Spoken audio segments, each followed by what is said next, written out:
अस्सलाम वालेकुम नाज़रीन, प्रोग्राम बिहाइंड द न्यूज़ सां गॾु मां जो मेज़बान मेराज हबीब। ख़ैबर पख्तूनख्वा में पीटीआई जी शिकस्त खां पोइ हिन वक़्तु मुल्की सियासत में तब्दीली जूं ॻाल्हियूं थी रहियूं आहिनि। मजमूई तौर ते पीटीआई ख़ैबर पख्तूनख्वा में साढनि 8 सालनि खां हुकूमत करे रही आहे ऐं इमरान ख़ान जी इहा दावा हुई त ख़ैबर पख्तूनख्वा खे इमरान ख़ान तब्दील कयो आहे, पर जहिड़े तरीक़े सां शिकस्त ख़ैबर पख्तूनख्वा में ई पीटीआई खे थी आहे उन ते केतिरा ई सवाल उथनि था।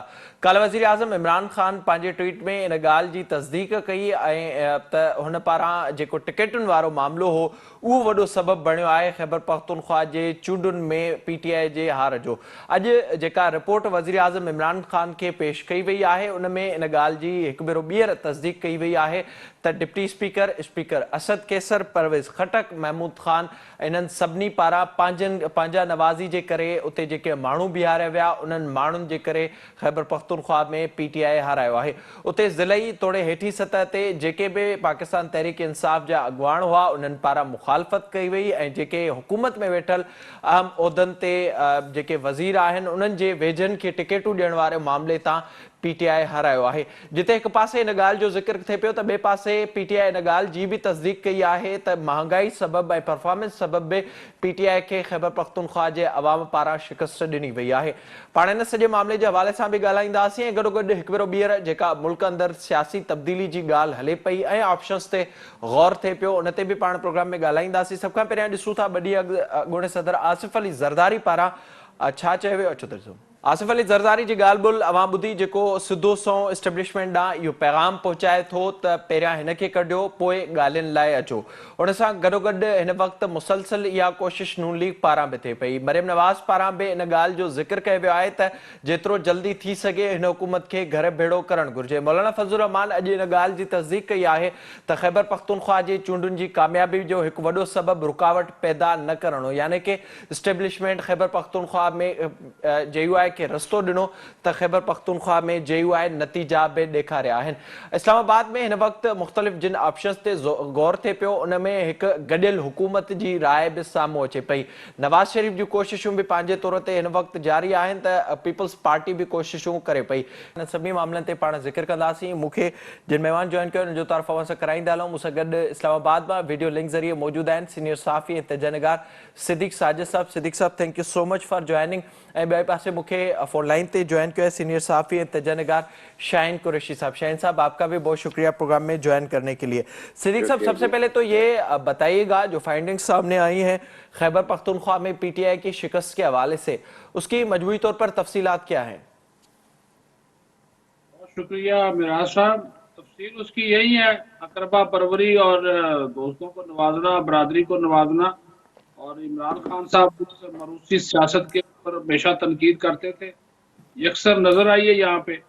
आप स्पीकर कौमी असम्बली असद कैसर को देख लें, वजीर दिफा परवेज खट्टर को देख लें, और उसके साथ सर शहरियार अफरीदी, अली अमीन गंडापुर, जितने भी आप नाम ले लें, किसी न किसी के जो कारब थे उनको टिकट दिया गया, जिसकी वजह से हुआ कि पार्टी की जो जिली क्यादत थी, तहसील सतह की क्यादत थी, यूनियन काउंसिल की सतह की क्यादत थी, वो नाराज हो गई। क्योंकि ये बलदियाती इंतखाबात निचली सतह पर इख्तियारात की मुंतकली के हो रहे थे, तो ऐसे कारकुन और ऐसे रहनुमा जो कि इस उम्मीद में बैठे थे कि उनको टिकट मिलेगा, लेकिन वो यही लोग MPA, MNA, सेनेटर, स्पीकर, वुज़रा, ये अपने रिश्तेदारों के लिए, करीबी अजीजों के लिए वो टिकट हासिल करने में कामयाब हुए, जिसकी वजह से वोट नहीं पड़ा। और दूसरी जो फाइंडिंग जो इमरान खान को पेश की गई, स्पेशल ब्रांच की IB की जो रिपोर्ट पेश की गई, तकरीबन कोई 11 के करीब सूबाई व कौमी वुज़रा शामिल हैं, MNAs शामिल हैं, MPAs शामिल हैं, जिन्होंने जो है वो अपने जो अजीज रिश्तेदार थे उनको टिकट दिए। और फिर साथ ही साथ हुआ ये कि पार्टी के जो लोग थे, जो पार्टी के कारकुन थे, जो निचली सतह की क़यादत थी, उन्होंने वोट या तो JUI को दिया या आज़ाद उम्मीदवारों को वोट दिया। और आज़ाद उम्मीदवार भी वो थे जो कि तहरीक इंसाफ का वो टिकट लेने के हकदार थे, लेकिन वो उनको नहीं मिला, तो ये लोग उनके साथ जाकर खड़े हो गए। तीसरी वजह ये बनी महंगाई। चौथी वजह सबसे अपनी जो सामने आई उसमें यही था कि पार्टी के अंदर अपनी रिफ्ट थी। स्पीकर कौमी असम्बली का एक ग्रुप है, परवेज खट्टर का दूसरा ग्रुप है, महमूद खान का तीसरा ग्रुप है, शाह फरमान जो गवर्नर है उनका चौथा पांचवा ग्रुप है। पूरी तरह पार्टी जो खैबर पख्तूनख्वा में है वो इस वक्त एक तकसीम का जो अमल है उसका उससे वो गुजरी है, बल्कि उसका शिकार है। और इसके ऊपर इमरान खान ने आज 2.5 घंटे अच्छी खासी क्लास ली है इसकी वजीर आला खैबर पख्तूनख्वा महमूद खान की। और यहाँ पे ये चीजें चल रही है कि हो सकता है कि उन लोगों को ये शोकाज नोटिस भी जारी करें जिन्होंने पार्टी डिसिप्लिन, वो गोंगलों से मट्टी झाड़ने के लिए होता है। शोकाज नोटिस अगर जारी करना तो उन लोगों को करें जिन लोगों के कहने पे इमरान खान ने टिकट दिया, और इन लोगों ने इमरान खान से वादा किया था कि हम आपको ये जीत के दिखाएंगे। आज इमरान खान ने बोला बड़े तुम भाई दावे लंबे चौड़े कर रहे थे कि ये पूरा हम क्लीन स्वीप कर देंगे, ये कर देंगे, वो कर देंगे, वो सारी बातें आपकी एक तरफ। लेकिन मिराज साहब, बात जो आपने अपने इंट्रो में बोली है ना, बात वो भी है, वो भी सच है कि सर मैं इस पर मैं आखिरी बात कि फैज जब से उतर गए हैं वो इमरान खान साहब के लिए बेफैज हो गए हैं। जी शाहीन साहब, आप बताइएगा क्या मौलाना साहब को बिलाखिर फैज हासिल हो गया है खैबर पख्तूनख्वा में? और ये भी इस पर भी अपनी राय दीजिएगा। मौलाना साहब ने आज इस बात का भी जिक्र किया है कि उनको जब रुकावटें नहीं डाली गई तो उन्होंने नताइज दिखाए खैबर पख्तूनख्वा में, और दूसरी तरफ जो सिद्दीक साहब इस वक्त बातें बता रहे हैं, जो फाइंडिंग्स सामने आ रही हैं, आप किस तरह से देख रहे हैं खैबर पख्तूनख्वा के इंतखाबात को? देखिए, मैं खैबर पख्तूनख्वा के बलदियाती इलेक्शन के बारे में जो सबसे बड़ा पॉइंट तो ये समझता हूँ कि खैबर पख्तूनख्वा के अवाम ने जो जहाँ 8 साल से पीटीआई की हुकूमत है अदम एतमाद का इजहार किया है, बिलाशुबा ये अकरबा परवरी सीटें जो हैं रिश्तेदारों में बांट देना और ये फैक्टर भी अपना वो रखते हैं ताल्लुक। लेकिन इसमें एक सवाल ये पैदा होता है कि इसका मतलब है कि पीटीआई का कोई सियासी एजेंडा, पीटीआई कोई सियासी पार्टी नहीं है। पीटीआई का जो इमरान खान का ये कहते थे कि जी एक उसका क़यादत है, हीरो है और तब्दीली का चैंपियन है, तो इसका मतलब है कि जब टिकट किसी और को मिले तो वो क़यादत और इमरान खान और ये तमाम फैक्टर माइनस हो गए कि फजलुर रहमान भी जो है सीटें निकाल लें, जिनके खिलाफ वहाँ पे 8 साल हुकूमत के दौरान चोर, डाकू, डीजल और पता नहीं क्या गैर शाइस्ता अल्फाज इस्तेमाल किए जाते रहे। मैं ये समझता हूँ ज़ाती तौर पर कि ये जो रद्द अमल है, ये 8 साल जो इक़्तिदार है पीटीआई का, इमरान खान का, वोट देने वाला मुस्तरद करता है सियासी जमात को, एक सियासी अमल को, कि उस मुल्क सूबे के अंदर जो है इक़्तिदार जो है वो पीटीआई के अंडर आ रहा था 8 साल से। और वो बड़ा दावा करते थे कि 5 साल के हुकूमत के बाद केपी के अंदर रिपीट हो रहा है, वरना खैबर पख्तूनख्वा में कभी भी कोई दूसरी बार हुकूमत नहीं आती थी। तो सिंगल लाइनर तो ये है कि ये रद्द अमल है अवाम का, महंगाई के खिलाफ, बेरोजगारी के खिलाफ, वादा खिलाफियों के खिलाफ। वहां पे भी यही हाल है कि किसी को गैस नहीं मिल रही है, रोटी कैसे पकाएगा अगर वो महंगी तरीन आटा, चीनी और घी ले भी लेगा। तो लोगों की जिंदगी जो है प्रैक्टिकली जो है वो बहुत मुश्किल बन गई है। और ये रद्द अमल जो है, सबसे बड़ा रद्द अमल जो है वो रिजेक्शन ऑफ पीटीआई है केपी में, और इसके ताने बाने दूसरे सूबों में भी नजर आ रहे हैं। आप देखिए कि कराची में भी यही हुआ था कि 5वें नंबर पे चली गई थी पीटीआई, तो ये इसके इजहारिये हैं। और यहाँ पे लाहौर के ज़िमनी इलेक्शन में उन्होंने दीदा और दानिस्ता दो जो हैं NA 133 के अंदर कागजात जो जमा कराए हैं वो हिस्सा ना लेने वाली बात थी। तो कहने का मकसद ये है कि ये होता है कि जब इतनी बड़े बुलंद बांग आप वादे करते हैं और तब्दीली के नारों के साथ जो 10-12 साल से एक प्लान चल रहा था, तो वो ऐसी बात नहीं है। और अगर दूसरा पॉइंट आप कह भी दें कि जी इमरान खान जो है वो उनको के जो है उम्मीदवार जो है पीटीआई के वो अच्छे नहीं लिए गए, तो ये तो उनकी तमाम बातों में तजादात हैं। पहले वो कहते थे कि डायनेस्टी चलती जाहिर है, फिर वो और उस तरफ चीजें जाते हुए हमें नजर भी आती हैं। अगर देखिए सूबाई असम्बली में और कौमी असम्बली की मखसूस नशिस्तों में भी उनके रिश्तेदार पीटीआई के इन्हीं लोगों के और सिद्दीक साजिद साहब ने बिल्कुल दुरुस्त जो है निशानदेही की है कि शाह फरमान, परवेज खट्टर और ये कैसर साहब जो हैं, असद कैसर साहब वगैरह समेत और भी दीगर ग्रुप हैं। जाहिर है महमूद जो वो हैं, फिर चीजें आना शुरू होती हैं, आपको इसका पता है मतलब है जब कि ये नजरियाती पार्टी नहीं है। नजरियाती जाहिर है पार्टी जो है बिल्कुल हर बिल्कुल साल में उसी पर ही मैं आ एडॉप्ट रहा नहीं हूँ, उसी होती पर है। ही मैं आ रहा हूँ। शाहीन साहब, सिद्दीक साहब, आप थोड़ा सा इस पर अपनी राय दीजिएगा। जाहिर है अब तो ये एक एपिसोड हमने देख लिया खैबर पख्तूनख्वा का, उसकी मुख्तलिफ चीजें इस वक्त सामने आ रही हैं। अब जरदारी साहब ये कह रहे हैं कि पहले इसको निकालें, उसके बाद हमसे बात करें। जाहिर है वो जिसको कह रहे हैं वो आप भी जानते हैं, मैं भी जानता हूं, नाजरीन भी अब समझ चुके होंगे। मरियम नवाज साहिबा भी यही बात कर रही हैं कि जितना जल्दी हो सके इसको निकाला जाए। मौलाना साहब ने भी इस किस्म का अब जिक्र कर दिया है। क्या अब चीजें मंतकी अंजाम की तरफ जा रही हैं और क्या एक बार फिर से किसी की तलाश है और अब तक मामला तय नहीं हो पाए? मंतकी अंजाम तक पहुंचाने के लिए जरदारी साहब को थोड़ा सा और जोर लगाना होगा। काफ लीग की सपोर्ट खत्म करना होगी, जीडीए की सपोर्ट खत्म करना होगी, एमपीएम की सपोर्ट खत्म करना होगी। जरदारी साहब आजकल बड़े कॉन्फिडेंट हैं और वो जो बोल रहे हैं वो ऐसे नहीं बोल रहे। वो नाम लिए बगैर इस्टेब्लिशमेंट को पैगाम दे रहे हैं और वो जो पैगाम दे रहे हैं उससे तो साफ नजर आ रहा है। वो ये भी बता रहे हैं साथ साथ इस पैगाम के जरिए कि हाँ भाई इस वक्त जो सिचुएशन है उसमें सबसे बड़ा प्लेयर मैं ही हूँ, सबसे बड़ा खिलाड़ी मैं ही हूँ और मेरे से बातचीत हो रही है और मुझसे कहा जा रहा है जी आओ और मुल्क बचाओ।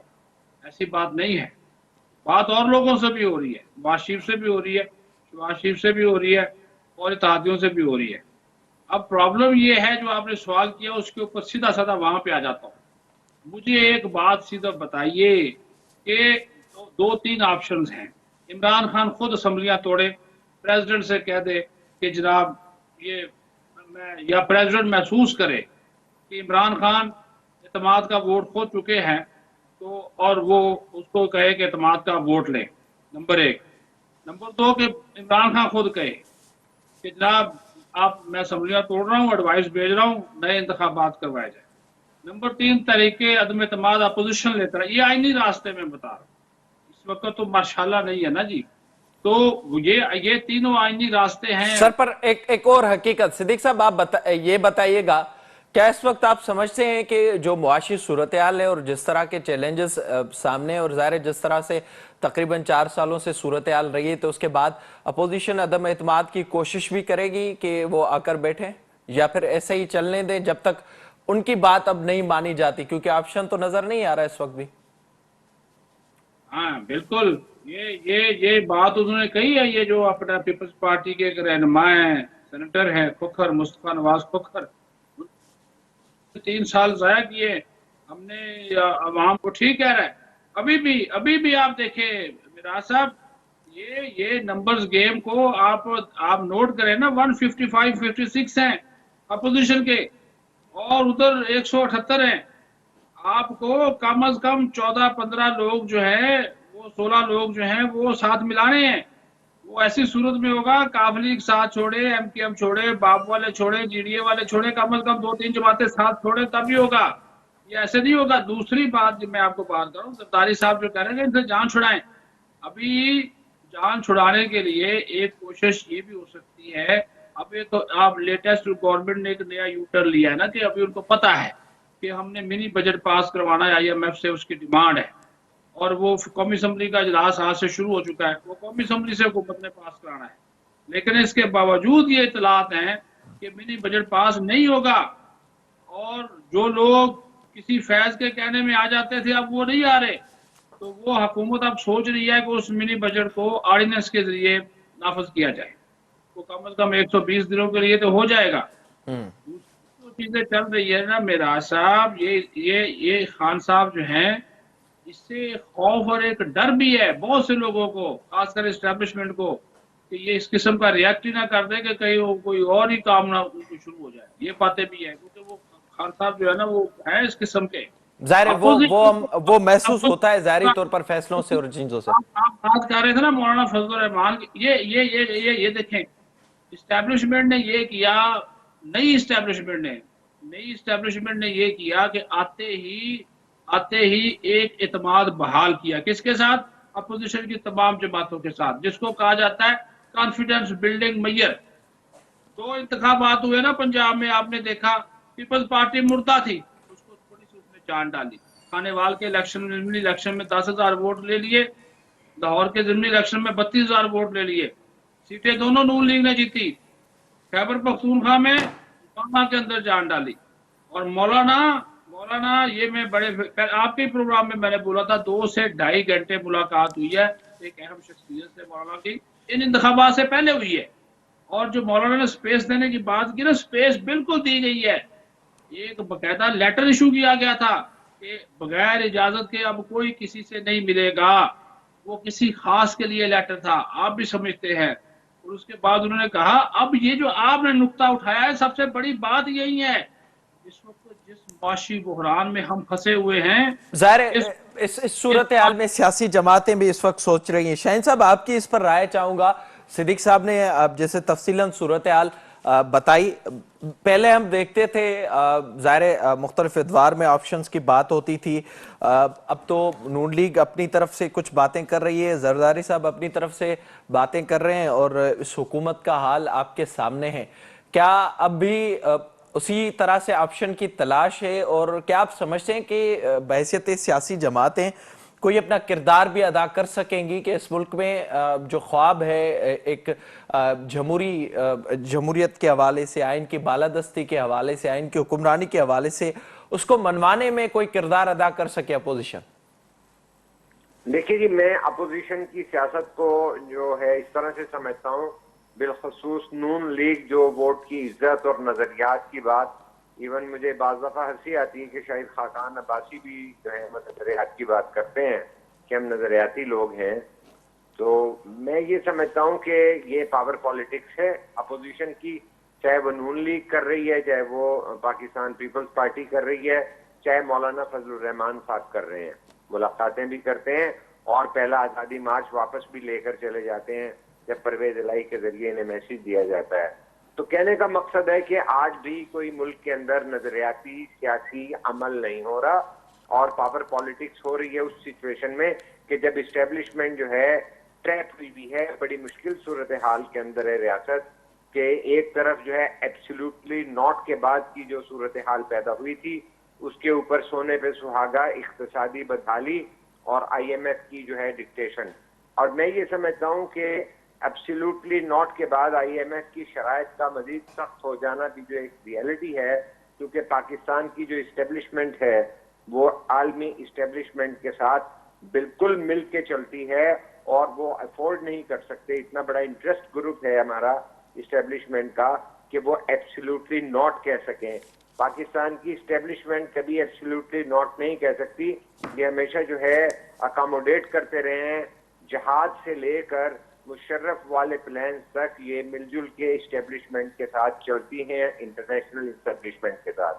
पाकिस्तान की इस वक्त इक्तिसादी बदहाली और जो खारजा पॉलिसी है उसको शुबे से और एतराज से देखा जा रहा है, और उसके अंदर इमरान खान की जो प्रो तालिबानाइजेशन और ख़ास तौर पर ये जो मजहबी इंतहा पसंदी की बातें, TLP वगैरह के बारे में जो पॉलिसी है, इसको भी यूरोप और अमेरिका जो है एक अप्रिशिएट नहीं कर रहा, बल्कि इस पर तशवीश का इजहार कर रहा है। तो ये दबाव इस वक्त पाकिस्तान की इस्टेब्लिशमेंट पे है कि वो पाकिस्तान के अंदर एक, चाहे वो पावर पॉलिटिक्स के मद में हो, लेकिन खारजा पॉलिसी को एक लिबरल खारजा पॉलिसी करेंगे तो उनको इक्तिसादी तौर पर थोड़ा सा फैसिलिटेट किया जाएगा और फिर इम्कान होगा कि पाकिस्तान IMF की मजीद सख्त शराइत से शायद छुटकारा हासिल पा ले और जो है बुरे इक्तिसादी बदहाली की तरफ मजीद ना जा सके। तो मैं ये समझता हूँ कि ये जो इशारे दिए हैं आसिफ अली जरदारी साहब ने, वो भी पावर पॉलिटिक्स के उसी सिलसिले में है कि भाई आप जो सोल्यूशन ढूंढ रहे हो उस पर क्लैरिटी के साथ आइए। बिकॉज ये भी तो बात हो रही है कि क्या जो एकदम से मौलाना फजलुर रहमान साहब को लाए हैं, उसके अंदर जो नवंबर के तब्दीली की बात थी, नवंबर के बाद वो तब्दीली KPK में मौजूद है और केपी के रिजल्ट के उससे उसका ताल्लुक इसलिए भी हो सकता है कि एक जानिब पीटीएम को रोकना भी इस्टेब्लिशमेंट के एक तयशुदा एजेंडे में शामिल है और जिसके लिए जाहिर है मौलाना फजलुर रहमान को आगे किया गया और उस तरह से शेयर लेने दिया गया एएनपी को जो माजी में बिल्कुल जिसकी इजाजत नहीं होती थी। और आज हैरत की बात है कि पाकिस्तान पीपल्स पार्टी पेशावर के जो है मेयर के लिए भी 46,000 वोट ले लेती है, जो कि बड़ी बात है। और अगर 12,000 की लीड लेके जाते हैं फजलुर रहमान तो उसके अंदर पीडीएम की तमाम जमातें शामिल हैं बशमूल नून लीग और फजलुर रहमान। ज़ाहिर है वो सूरत हाल हमने देखी खैबर पख्तूनख्वा के नताइज में। बहुत शुक्रिया आपका शाहीन कुरैशी साहब। सिद्दीक साहब, thank you so much for joining. इन वक्त जेका मुल्क में सियासी सूरत हाल जंहिं पासे वञे पई उन जो जेको सुदो सौ असर आहे उहो नज़र अची रहियो आहे। इन हुकूमत जी कारकर्दगी खां वठी हुकूमत जी जेका ताज़ी खैबर पख्तूनख्वा में नाकामी आहे उन खां पोइ मुख़्तलिफ़ ऑप्शंस ते गौर थिए पियो। ज़रदारी साहब इनडायरेक्टली इस्टेब्लिशमेंट के इन जो पैगाम बि ॾेई चुको आहे। मुस्लिम लीग नून जूं बि कोशिशूं जारी आहिनि। ॾिसजे त कहिड़े ऑप्शन ते हाणे गौर थिए थो ऐं छा सियासी जमातूं जेके नारा जेके वाइदा जेके मैनिफेस्टो में शयूं ॼाणाइनि थियूं उन ते अमल दरामद बि कनि थियूं या सभु को पंहिंजी स्पेस वठण जी कोशिशि करे थो। पाण प्रोग्राम वधीक ज़िक्र कंदासीं त वक़्तु हिकु ब्रेक जो। असां सां गॾु रहिजो।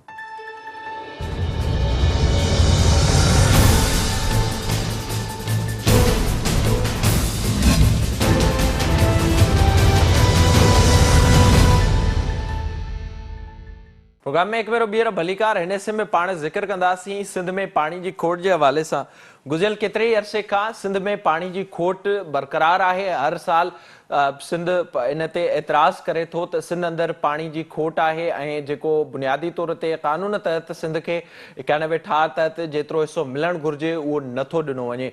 ऐं जिते हिन वक़्तु अॻु ई सिंध अंदरि अहिड़ी सूरत हाल आहे, ॿिए पासे इहा राय बि मुसलसिल क़ाइमु कई वई आहे। वफ़ाक़ में वेठल जेके मुख़्तलिफ़ नुमाइंदा आहिनि उहे बार बार इन ॻाल्हि जो ज़िक्र कनि था त जेको पाणी समुंड में वञे थो उहो दरअसल ज़ाया थिए थो, जेका राय बिल्कुलु ग़लति आहे। मुख़्तलिफ़ माहिरनि पारां इहो ॿुधायो वियो आहे, बल्कि ग्राउंड ते इहा सूरत हाल हिन वक़्तु नज़र बि अची रही आहे त मिठो पाणी समुंड खे न मिलण सबबि पाणी मुसलसिल मथे अची रहियो आहे। मुख़्तलिफ़ वक़्तनि ते इन बाबति एहतिजाज बि थींदा रहनि था। जिते अॻु ई सिंध हिन वक़्तु पाणी जी खोट खे मुंहुं ॾिए पियो ऐं जॾहिं सिंध में पाणी जी ज़रूरत हूंदी आहे त उन वक़्तु पंजाब में मुख़्तलिफ़ कैनाल खोलिया वेंदा आहिनि। सीजे लिंक कैनाल बाबति हिन साल बि मुसलसिल एहतिजाज थींदा रहिया त उते ई हिकु भेरो ॿीहर इहा कोशिशि कई पई वञे त पंजाब में वधीक 2 कैनाल ठाहिया वञनि। 20 लख एकड़ बंजर एराज़ी खे आबाद करण जे लाइ वफ़ाक़ी सरकार तकरारी ग्रेटर थल कैनाल फेज़ 2 ऐं चोबारा कैनाल मंसूबो ठाहिण वारी होड़ जे हवाले सां अॼु जे इजलास में बि उन ते बहस थियो। अॼु बि उन जो ज़िक्र कयो वियो त इहे जेके 2 कैनाल आहिनि उहे जोड़िया वेंदा, जंहिं ते सिंध जे मेंबर निसार खोड़े ऐं जाम ख़ान शोरे पारां एहतिजाज कयो वियो ऐं उन्हनि पारां इहो ॿुधायो वियो त हिकु अहिड़ो मनसूबो जंहिं ते सिंध जे अवाम खे एतिराज़ आहे ऐं अॻु ई सिंध खोट खे मुंहुं ॾिए पियो त अहिड़ो मनसूबो कीअं जोड़े सघिजे थो। पाण इन ते सॼे मामले ते प्रोग्राम में ॻाल्हाईंदासीं। गॾोगॾु छा जेके हितां वज़ीर मुशीर जेके चूंडिजी वञनि था ऐं वफ़ाक़ आॾो वञी करे उते वेहनि था इजलासनि में, छा उहे वाकई सिंध जे पाणीअ जो केस सही तरीक़े सां उन्हनि जे साम्हूं रखनि बि था या सिर्फ़ु जेके ॻाल्हियुनि जी हद ताईं असांखे एहतिजाज ऐं मुख़्तलिफ़ शयूं साम्हूं अचनि थियूं उहे थींदे नज़र थियूं अचनि। पाण हिन मामले ते ॻाल्हाईंदासीं। असांखे फ़ोन लाइन ते जॉइन कयो आहे अॻूणा इरसा जा चेयरमैन आहिनि ऐं हिन मामले ते गहरी नज़र रखनि पिया मोहतरम जनाब मज़हर अली शाह साहब। साईं अस्सलाम वालेकुम। वालेकुम सलाम। शाह साहब, वॾी महिरबानी अवां जी प्रोग्राम में वक़्तु ॾियण जे लाइ। सभ खां पहिरियां ॿुधाइजो त ज़ाहिरा ही जेके मुसलसिल इजलास थियनि था एकनेक इजलास, उन में इन शइ जो ज़िक्र बार बार अचे थो त ग्रेटर थर कैनाल फेज़ 2 ऐं चोबारा कैनाल मनसूबो ठाहिणो आहे। ज़ाहिरा हिन वक़्तु मौसमी तब्दीलियुनि जे हवाले सां या मजमूई तौर ते सूरत हाल खे ॾिसिजे त पाणी जी खोट वधे पई ऐं मुसलसिल वधे पई, जेको असांखे नज़र बि अचे पियो। पंजाब उन जे लाइ मुसलसिल तयारी करे पियो ऐं ज़ाहिरा तंहिंजे करे इन क़िस्म जा मनसूबा बि असांजे साम्हूं अचनि पिया। छा जेके सिंध जा मेंबर हितां वञनि था वफ़ाक़ आॾो या इजलासनि में, छा उहे सिंध जो जेको पाणी जो केस आहे उहो दुरुस्त नमूने सां उन्हनि जे साम्हूं रखनि पिया? साईं, मां सम्झां थो त हू उते दाऊं त कनि था, पर असुल ॻाल्हि इहा आहे त टेक्निकली उन्हनि खे ॿुधाइणो खपे त बाबा तव्हांजो पाणी आहे ई कोन, तव्हां वधीक पाणी किथां खणंदव, छो खणंदव, पहिरियों जेको खणो था उन जो हिसाब त ॾियो। मूंखे ख़्याल में त मां जॾहिं हूंदो त ॾाढो मां वेड़ कई ऐं उते बाक़ाइदे मञिया आयो त बाबा आदत जे जो मूंखे उते महसूसु थियो त इस्वा में बेअकारी थी रही आहे ऐं सही नमूने न पाणी मापूं रिकॉर्ड कराई वञनि थियूं, न जेको हिसाब अकाउंट थींदो आहे पंजाब केतिरो पाणी खणे थो उहो सही नमूने तयारु थिए थो त उन खे सिंध जे मेंबरनि खे दाहो करण सां हाणे जीअं एकिनिक में दाहो कनि त पोस्टपोन थी वियो। पोस्टपोन एकिनिक में थियो आहे न, सरज़मीन ते माण्हुनि जे नज़र में कमु हले पियो थो ॿिनि जाइनि ते ऐं उहो चाहिनि था पिया उन्हनि जे खे कुझु कोन्हे थो। मेंबरनि जो कमु आहे त हू अंग अखर खणी वञनि त बाबा तव्हां पाणी घणो था खणो, तव्हां ग़लति नमूने जेको आहे सो मापूं था कयो, हिन वक़्तु पाणी तव्हां सॼो शाह साहब थोड़ो नाज़रीन जे समझण जे लाइ क्लियर कजो, छा हिन वक़्तु ग्रेटर थल केनाल फेज़ 2 ऐं चोबारा केनाल ते कमु हले पियो, उहो ठहे पियो हिन वक़्तु में? बिल्कुलु साईं, चोबारा केनाल उते कम शुरू थी विया आहिनि, ज़मीनूं उन्होंने अकायर कयो आहिनि, उते टेंडर थी विया आहिनि ऐं कम हलनि पिया था ऐं धड़ाधड़ हलनि था, ईअं न उनखे पैसा मिली विया आहिनि ऐं हू कमु कनि पिया था। सुवाल इहो थो पैदा थिए त उनखे रोकण जो तरीक़ो इहो ई आहे त बाबा पाणी तव्हां केतिरो था खणो, अचो त वेहूं एक्सपर्ट खां माप करायूं, उनजे अकाउंट जेको ठहे थो ऑडिट करायूं त तव्हां केतिरो खणो था पाणी, तव्हांजो हिसो ठहे थो त पोइ त ठीकु आहे, तव्हांजो हिसो पाणीअ में आहे ई कोन, तव्हां किथां पाणी खणंदो, माना असांजो खणंदो न। तरीक़ो इहो ई आहे त टेक्निकली बाक़ाइदे करण सां ई तयारु थी वञनि, टेक्निकल माण्हू वठी वञनि ऐं टेक्निक में रुगो पैसनि जी ॻाल्हि आहे न, अशुद्ध ॻाल्हि आहे CW में थी वियो, PC1 ठही वियूं, सॼा कम थी विया, हर ॻाल्हि थी वियूं, हाणे ही उते टेक्निक में चई आहिनि हू पैसा अप्रूव न कंदा, पर उते कमु दिन ते हले पियो। अच्छा साईं, इन लाइ इहो ॿुधाइजो, छा इन्हनि ॿिनि केनालनि जी मंज़ूरी किथां वरितल आहे या मंज़ूरी खां सवाइ कमु शुरू थी वियो आहे, हाणे इहे इजलासनि में शयूं अचनि थियूं, या इहे अॻु में किथां कंहिं न कंहिं इजलास मां मंज़ूर थियल आहिनि इहे ॿ केनाल? साईं हिन जो पहिरियों PC1 ठहंदियूं आहिनि, उहे सूबा ठाहींदा आहिनि, पोइ PC1 ठही पोइ ईंदी आहे हुन जे सेंटर में जेको प्रोजेक्ट वॾा हूंदा आहिनि पाणीअ जा, उन लाइ आहे त उहे सेंटर में अप्रूव कराइनि, हू पंहिंजो उते PC1 ठाहे ऐं फ़िलहाल कमु शुरू करे नथो थियनि। CDWP मां इहो क्लियर थी वियो आहे त बाबा तव्हां भली ठाहियो, लेकिन खे फाइनल ॾियणी हूंदी आहे त बाबा ठीकु आहे पैसा आहिनि तव्हां ठाहियो। सुवाल इहो थो पैदा थिए इहा ॻाल्हि हिते पए थी आहे ही उते सर्वर में वञी ॾिसनि माण्हू मोकिलनि टेक्निकल त कमु हले थो कोन थो हले, केतिरो थियो आहे, ऐं मुंहिंजो इहो चवणु आहे त उन्हनि खे जॾहिं दावो कयूं अथनि त बाबा पोस्टपोन छा, उनखे चवनि त बाबा तव्हां पहिरियों पाणीअ जो हिसाब त ॾियो, ऑडिट करायो केतिरो तव्हांजो पाणी आहे, जे थिए थो पाणी त पोइ या बिस्मिल्लाह तव्हांजो हक़ु आहे, पर जे तव्हांजो हिसो न आहे त पोइ त न ठाहियो न। त मुंहिंजे चवण जो मक़सदु इहो आहे त जेसि ताईं टेक्निकली किन माण्हुनि खे विहारे ऐं को सही नमूने डाकू कंदा त ठीकु आहे, न त इहे अच्छा शाह साहब, इनखे जे ईअं खणी चइजे जेको अवां ज़िक्र कयो पिया त जेके शयूं हिन वक़्तु उते ज़मीन ते ग्राउंड रियलिटीज़ मौजूदु आहिनि, उते तव्हांजो नुमाइंदो वञे, उन्हनि मुकमल सबूतनि सां गॾु तव्हां इजलास में अची उहे शयूं रखो त ही तव्हां कहिड़े बुनियाद ते ठाहियो पिया, पर एहतिजाज करे उन इजलास खे पोस्टपोन कराइण सां उन शइ ते त को फ़र्क़ु न पवंदो? साईं कुझु कोन थींदो न, कंदा रहंदा, मुंहिंजे चवण मां ॿुधायो उते का शइ वठनि न बाबा, जेसि ताईं तव्हां बंदि कयो आहे तेसि ताईं अकाउंट कयो, ऑडिट कयो, असांजी पंजाब घणो पाणी थो खणे, सिंध घणो थो खणे, बचे थो पाणी पंजाब जो कोन थो बचे, मक़सदु इहो आहे त का पॉइंट वठी था अचनि न, रुगो तव्हां करे पोस्टपोन करण सां त कुझु कोन थींदो न। हीउ स्टे वारो कमु आहे, जीअं MLA MP हूंदा न 5 साल पूरा कंदा आहिनि ऐं स्टे में कमु निकिरी वेंदो आहे, त हीअ स्टे वारी ॻाल्हि बेकान्हे न, हू कमु थिए पियो, असां ख़ुशि आहियूं त हिकु अप्रूव कोन थियो आहे, आख़िर में जॾहिं फुल थींदो हिकु अप्रूव करणु पवंदी। त सुवाल इहो आहे त हिननि खे बाक़ाइदे उते एक में जॾहिं चवनि था त उन्हनि को फ़ैसिलो वठनि था बाबा जेसि ताईं तव्हां बंदि कयो जेसि ताईं तव्हां हिनजी एक्सपर्ट्स खां फुल डिटेल वठो त पंजाब घणो पाणी थो खणे, सिंध घणो थो खणे, अचे घणो थो, लास्ट में घणो थो वञे, ऐं उहो जॾहिं आदत फुल थी वञे ऐं पोइ उनजो पाणी बचे त पोइ त भली हुनजो हक़ आहे, पर जे हुनजो हक़ ठहे ई नथो पोइ कहिड़े हिसाब सां रखनि। ज़ाहिरा अच्छा पोइ शाह साहब इन में इहो ॿुधाइजो त छा तव्हां सम्झो पिया ज़ाहिरा इहो जेका हिन वक़्तु सूरत हाल असांखे नज़र अचे पई, निसार खोड़ो साहब ऐं जाम ख़ान शोरो साहब पारां अॼु शिरकत कई हुई आहे त कहिड़ो रीज़न आहे जो टेक्निकल बुनियादनि ते जेके माहिर आहिनि या जिन कमु कयो आहे या जिन जी गहरी नज़र आहे, जेके शयूं बहितर अंदाज़ में साम्हूं रखी सघनि था, उन्हनि खे वठी नथा वञनि त जीअं घटि में घटि जेको केस आहे उहो बुनियादी तौर ते सही तरीक़े सां रखी त सघिजे? ऐं उते टेक्निक में ॿियनि खे त कोन चवंदा आहिनि, उते वठी कोन वञनि, पर पहिरियों मीटिंग करे असांजा जेके सीनियर मोस्ट आहिनि एक्सपर्ट उन्हनि खां सलाह वठनि त बाबा छा कयूं, कहिड़ो पॉइंट वठूं।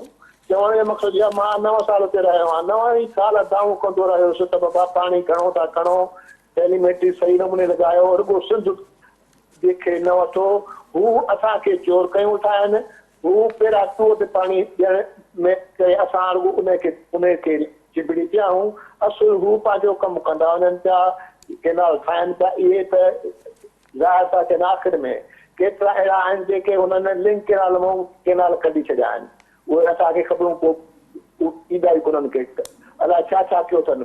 पर चवण जो मक़सदु आहे त हू अकाउंट पंहिंजे मर्ज़ी सां ॾिना आहिनि, 5 अंत 4 लिखी मोकिलींदा आहिनि ऐं हिसा हुनखे क़बूल कंदी आहे। त मुंहिंजो चवण जो मक़सदु आहे त टेक्निकल माना त हुननि खे चवनि त बाबा जॾहिं वरी मीटिंग खे हिनजी छा आहे टेक्निक जी, त उते चवनि त बाबा रुॻो इनखे पोस्टपोन करण जो मक़सदु न आहे, कमु हले पियो थो, पहिरियों त तव्हां हिन आदत करायो, हुननि खे ॾिसो एक्सपर्ट्स न्यूट्रल अचनि त पाणी पंजाब घणो खणे थो, पंहिंजे हिते खां घणो खणे थो त पोइ न ठाहियो, पर अॼु तव्हां वाकई घटि था खणो त पोइ भली ठाहियो। ज़ाहिरी तौर ते तव्हांजो पाणी आहे ई कोन त कहिड़े हिसाब सां ठाहियो था, यानी को सही स्थिति ज़्यादती आहे ऐं उनखे तव्हां टेक्निकली फिगर ऐं फैक्ट सां न खणंदव, वो ज़रा रखण में असांखे नज़र अचे पियो मुसलसल। शाह साहब थोरो पंहिंजी इन बाबति में राय ॾिजो। हिकु भेरो ॿीहर हिकु त तासुर जेको वफ़ाक़ मुसलसल ॾिए पियो ऐं सालनि खां इहो ॾिनो पियो वञे त जेको पाणी समुंड में वञे थो उहो ज़ाया थिए थो। असां ॾिसूं था ठठे वारे पासे खां जेके ज़मीनूं आहिनि उहे कीअं समुंड गिड़काए थो। वरी हिकु जेको ॿियो मामिलो हिन वक़्तु साम्हूं अचे पियो सिंध बैराज जे हवाले सां, जंहिं ते बि वापडा कमु शुरू कयो आहे ऐं उन बाबति बि सिंध हुकूमत जी इजाज़त न हुजण बावजूदि बि उते बि कमु हले पियो। अव्हां वटि उन बाबति कहिड़ी ॼाण आहे अव्हां वटि ऐं उन जा बुनियादी तौर ते मक़सदु कहिड़ा आहिनि? साईं सिंध बैराज जेको ठाहिनि था इहा वॾी चया आहे पागलपन आहे। सिर्फ़ु असांखे जो ध्यानु ॿिए पासे करे ऐं पंजाब इहे कम कनि पिया उहो ठाहिनि पिया। पाणी मां 9 सालनि में पाणी घणो इन जो समुंड लाइ पाणी को डाउन कोठे में कॾहिं बि कोन हो, जॾहिं फुल थी या मींहं पवंदा तॾहिं पाणी वेंदो आहे, न त कोन वेंदो आहे। त हू पाणी उन लाइ त हुई कोन ॾींदा आहिनि। ऐं हिन छो ॻाल्हि इहा आहे त मां उहा वरी चवंसि त सिंध बैराज जेको आहे उहो असां सां ज़्यादती आहे जे ठहे थो त ठाहींदा त कोन, रुॻो पैसा ख़र्च करे वापदा असांखे उलझाए थी। पर ख़बर न आहे त सिंध हुकूमत उनखे एतिराज़ करे उनखे बाक़ाइदे जेके नथा वञनि त CCI वञनि, अञा बि नथे वञनि त कोर्ट में वञणु घुरिजे, सिंध हुकूमत नथी वञे त आबादकार वञनि त तव्हांजो कॾहिं वाकई इहो बैराज ठहे थो त या त सिंध जी तबाही आहे। इहो बैराज ठहियो माना तव्हांजो हैदराबाद ताईं मुल्क तबाह। ठीकु आहे, वॾी महिरबानी अव्हांजी शाह साहब प्रोग्राम में वक़्तु ॾियण जे लाइ। मज़हर अली शाह साहब असां सां गॾु मौजूदु हुआ।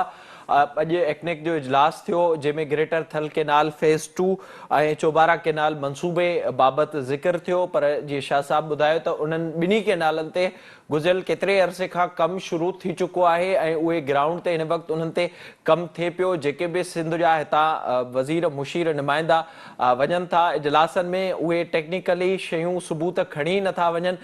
जेको ही अॼु मामिलो साम्हूं आयो आहे उन ते इजलास खे पोस्टपोन कयो वियो आहे ऐं जॾहिं उहे शयूं मुकमल थी वेंदियूं त उनखां पोइ इजलास मां बाज़ाब्ता तौर ते मंज़ूरी बि वरिती वेंदी। मुसलसिल जेको पाणी आहे उन ते सिंध सां ज़्यादती थिए पई ऐं मुसलसिल पंजाब पाणी सिंध जो चोराए पियो। उहो सिलसिलो गुज़िरियल केतिरे अरसे खां जारी आहे। असां ॾिसूं पिया हर साल सिंध में एहतिजाज बि थियनि पिया त बहितर जेको सभ खां वॾो मसइलो आहे, सभ खां वॾो मामिलो आहे त सिंध में जेके नुमाइंदा हितां वञनि था उन्हनि खे बुनियादी तौर ते उन्हनि टेक्निकलिटीज़ बाबति ॼाण ई नाहे। जेके ही ॿ मनसूबा आहिनि मज़हर अली शाह साहब मूजिबि त उन्हनि ॿिन्ही ते कमु हिन वक़्तु बि जारी आहे, कमु तेज़ी सां हले पियो। उन समेत केतिरा ई केनाल निकिरी चुका आहिनि, पर उहे सबूत उहे शयूं एक्नेक इजलास समेत जेके बि इजलास थियनि था उन्हनि में साम्हूं नथियूं आंदियूं वञनि, जंहिंजे करे उहे जेके इजलास आहिनि उहे पोस्टपोन थियनि था ऐं जॾहिं इहे कमु मुकमल थी वेंदो त उनखां पोइ इहे इजलास उन्हनि जी मंज़ूरी बि ॾेई छॾींदा।